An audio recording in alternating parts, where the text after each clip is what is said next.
keterampilan memvariasikan.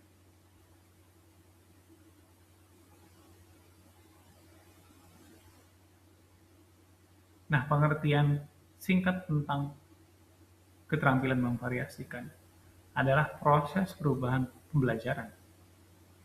Nah, proses pembelajaran ini bisa menjadi 3 variasi. Variasi dalam gaya mengajar, variasi dalam alat dan media pengajaran, dan variasi dalam pola interaksi di dalam kelas. Nah, ada beberapa tujuan memvariasikan. Yang pertama, menimbulkan dan meningkatkan perhatian siswa terhadap berbagai aspek pembelajaran yang relevan. Jadi dengan adanya variasi dalam penyampaian materi, siswa tidak mudah merasa bosan sehingga mereka dapat tetap fokus dan mengikuti kegiatan belajar dengan lebih baik. Nah, yang kedua, memberikan kesempatan berkembangnya bakat, rasa ingin tahu, serta kemampuan menyelidiki terhadap hal-hal yang baru. Variasi pembelajaran mendorong siswa untuk aktif bertanya, mencoba, dan menemukan pengetahuan secara mandiri. Selanjutnya, variasi pembelajaran juga bisa memupuk tingkah laku positif siswa, baik itu terhadap guru maupun sekolah. Cara yang Cara mengajar yang lebih hidup, menarik, dan komunikatif akan menciptakan suasana belajar yang menyenangkan, serta hubungan guru dan siswa menjadi lebih baik. Selain itu, variasi dalam pembelajaran memberikan kesempatan kepada siswa untuk memperoleh pengalaman belajar yang menyenangkan. Ketika siswa merasa nyaman dan menikmati proses belajar, maka motivasi belajar mereka akan meningkat. Tujuan berikutnya adalah meningkatkan kadar CBSA atau cara belajar siswa aktif, yaitu dengan melibatkan siswa secara langsung dalam berbagai pengalaman belajar yang menarik, bermakna, dan terarah pada berbagai tingkat kemampuan kognitif, mulai dari memahami hingga menganalisis. Dengan demikian, memvariasikan pembelajaran merupakan langkah penting yang perlu dilakukan guru untuk menciptakan proses pembelajaran yang aktif, efektif, dan menyenangkan, yang pada akhirnya mampu mengembangkan potensi siswa secara optimal. Prinsipnya apa aja? Setidaknya ada 2 prinsip. Prinsip yang pertama adalah variasi pembelajaran harus relevan dengan tujuannya. Kemudian harus sesuai dengan kebutuhan siswa, harus berkesinambungan, harus wajar, dan sekali lagi harus beragam.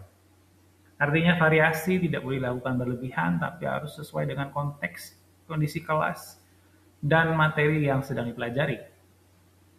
Prinsip yang kedua adalah variasi perlu dipersiapkan. Dalam pelaksanaannya, guru juga perlu bersikap fleksibel.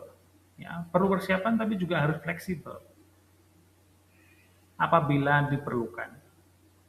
Fleksibilitas ini penting agar guru dapat menyesuaikan strategi pembelajaran dengan respon atau minat atau umpan balik selama pembelajaran. Dengan memperhatikan prinsip tersebut, variasi pembelajaran tidak hanya membuat suasana kelas jadi lebih hidup, tetapi juga membantu tercapainya tujuan pembelajaran secara efektif dan menyenangkan buat siswa. Jadi ada 3 ya dalam memvariasi, ada variasi dalam gaya mengajar, dalam media dan bahan ajar, dan pola interaksi. Yang pertama, tentang gaya mengajar, definisi singkatnya adalah usaha guru untuk mengatasi kebosanan dengan melakukan variasi gaya dalam penyampaian materi. Nah, variasi yang bisa kita lakukan yang pertama adalah variasi suara, yaitu perubahan nada tinggi, rendah, keras, lembut, serta cepat lambatnya sesuara, serta cepat lambatnya suatu suara atau suatu pesan disampaikan.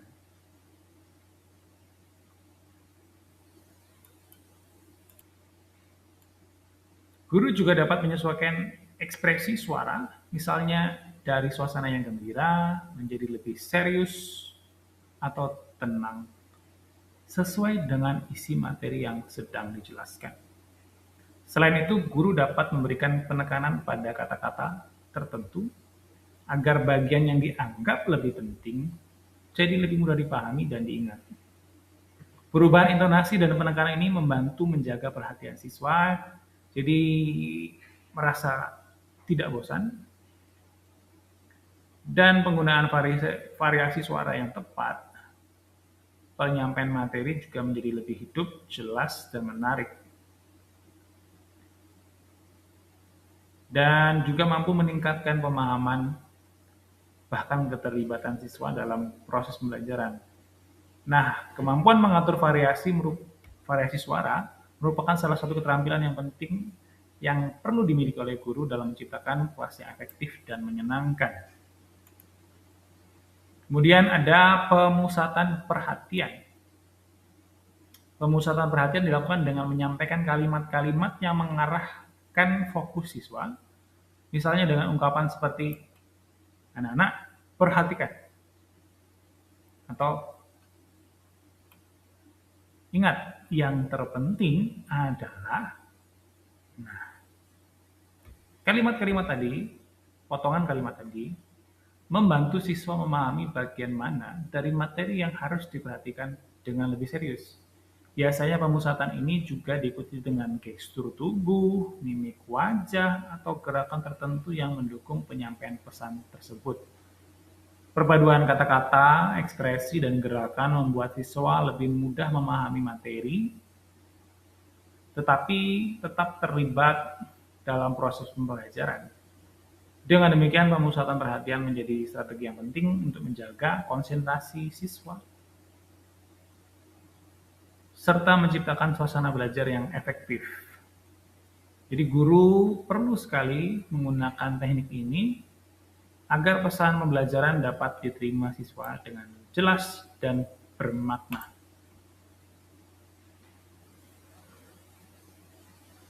Variasi berikutnya adalah kesenyapan. Dalam gaya mengajar adalah variasi kesenyapan. Kesenyapan merupakan pemberian stimulus melalui keadaan yang tenang atau hening. Misalnya ketika guru menghentikan penjelasan sejenak setelah suasana kelas sebelumnya ramai atau setelah kegiatan berlangsung begitu aktif. Perubahan mendadak menuju keadaan diam ini bisa menarik perhatian siswa. Karena mereka menjadi penasaran. Kenapa guru saya diam? Apa yang akan disampaikan kemudian? Di samping itu, kesenyapan juga memberikan kesempatan kepada siswa untuk berpikir lebih teratur mendalam, terutama kalau mereka sedang diminta untuk menjawab pertanyaan atau memahami konsep yang rumit. Waktu hening yang singkat membantu siswa mengolah informasi sebelum mereka melakukan atau merespon. Dengan penggunaan kesenyapan yang tepat, pembelajaran jadi lebih terarah, tidak buru-buru, ada ruang dalam proses berpikir siswa, dan ini menciptakan pembelajaran efektif. Guru perlu menggunakan teknik ini secara bijak untuk meningkatkan perhatian, konsentrasi, dan kualitas pemahaman dari siswa. Variasi gaya mengajar berikutnya adalah variasi dalam kontak pandang.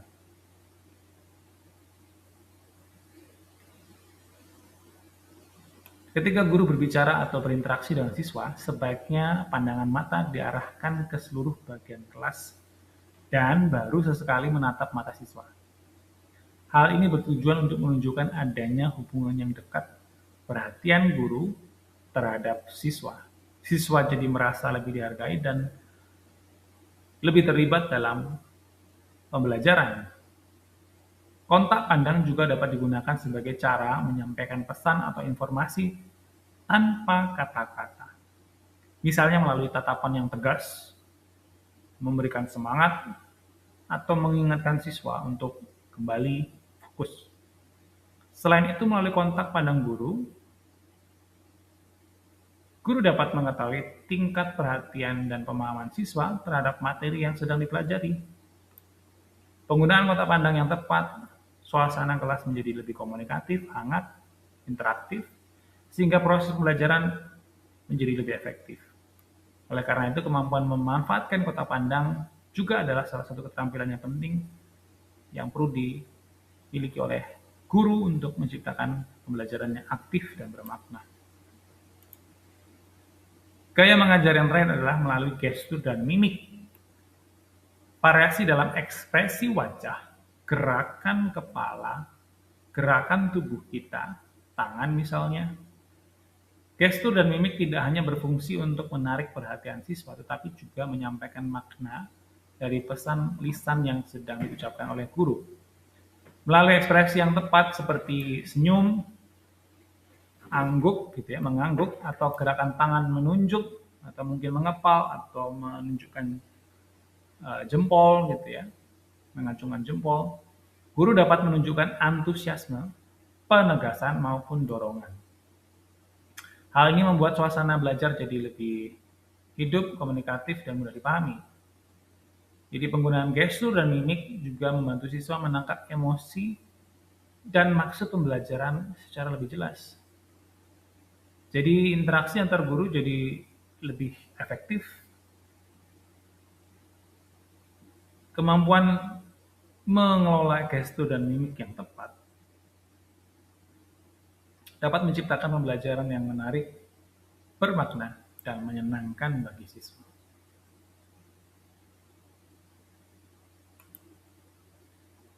Koreksi, kalau tadi saya bilang yang terakhir adalah pergantian posisi, itu maksud saya. Nah, tadi sebelumnya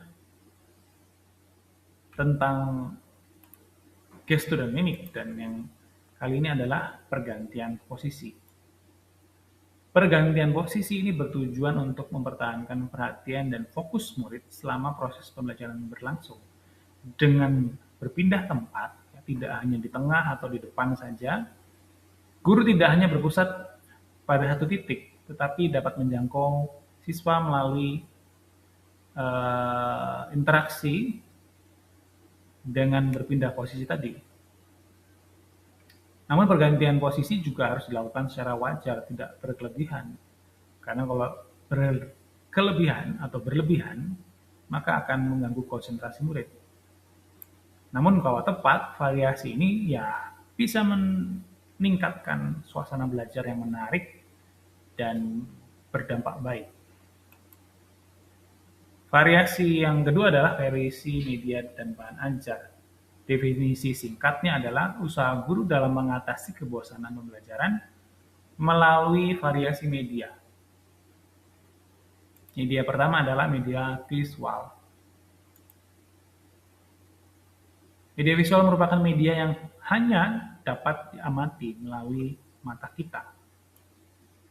Media visual antara lain ya buku, gambar, grafik, bahkan diagram, ya, atau ilustrasi bergambar. Penggunaan media visual membantu siswa memahami materi secara lebih konkret, ya, materi-materi yang abstrak terutama, dan jadi lebih terstruktur. Dengan tampilan yang menarik, media visual juga ya meningkatkan perhatian dan minat belajar mereka atau minat belajar siswa. Berikutnya ada media audio. Media yang merupakan media yang hanya bisa didengar, ya, dengan tentu saja dengan indera pendengaran kita atau telinga. Contohnya adalah rekaman suara, musik, podcast ya, yang kekinian adalah podcast, atau radio, masih ada beberapa radio yang aktif. Nah, media audio sangat bermanfaat untuk melatih kemampuan, terutama ya, kemampuan mendengarkan dan konsentrasi. Terutama memang dalam materi atau bidang-bidang bahasa. Dengan menggunakan audio yang tepat, proses pembelajaran dapat menjadi lebih variatif dan tidak membosankan. Nah, ada juga media audiovisual. Media yang bukan hanya saja bisa diamati, tapi juga bisa didengarkan secara bersamaan. Jadi mendengar dan melihat sekaligus. Contohnya seperti film, ya, atau PPT yang mengandung video gitu ya, atau video-video pembelajaran ya yang intinya berupa video. Penggunaan media ini bisa membantu siswa memahami materi dengan lebih jelas karena bukan hanya ada gambar, tapi juga ada suaranya. Nah, jadi ini bisa sangat efektif untuk meningkatkan perhatian, pemahaman, dan juga motivasi dari siswa. Media yang berikutnya adalah media yang dapat disentuh atau diraba. Nah, ini kita sebut sebagai media tiga dimensi. Ya, media memang tujuannya bisa disentuh. Misalnya seperti di gambar ada pesawat, ya, miniatur pesawat, ada ada bentuk model dari manusia gitu ya, ada organ tubuhnya. Penggunaan media ini membantu siswa belajar secara langsung melalui pengalaman ya, yang seolah-olah nyata, sehingga atau seolah-olah seperti barang sesungguhnya, sehingga pemahaman menjadi lebih mendalam. Jadi dengan melibatkan aktivitas tadi meraba dan memanipulasi media, pembelajaran menjadi lebih konkret buat siswa. Mereka jadi lebih aktif dan pada akhirnya jadi lebih bermakna. Yang terakhir dalam variasi pembelajaran adalah variasi pola interaksi. Pola interaksi merupakan cara guru dan murid untuk berkomunikasi serta berinteraksi selama proses belajar. Proses interaksi dapat berupa interaksi guru dengan murid, di mana guru yang berperan aktif dalam menyampaikan materi dan memberikan arahan. Selain itu, terdapat pula interaksi antar murid yang mendorong siswa untuk saling berdiskusi, bekerja sama, dan bertukar pendapat. Melalui variasi pola interaksi ini, guru berupaya mengatasi kebosanan murid dan menciptakan pembelajaran yang lebih aktif dan menyenangkan.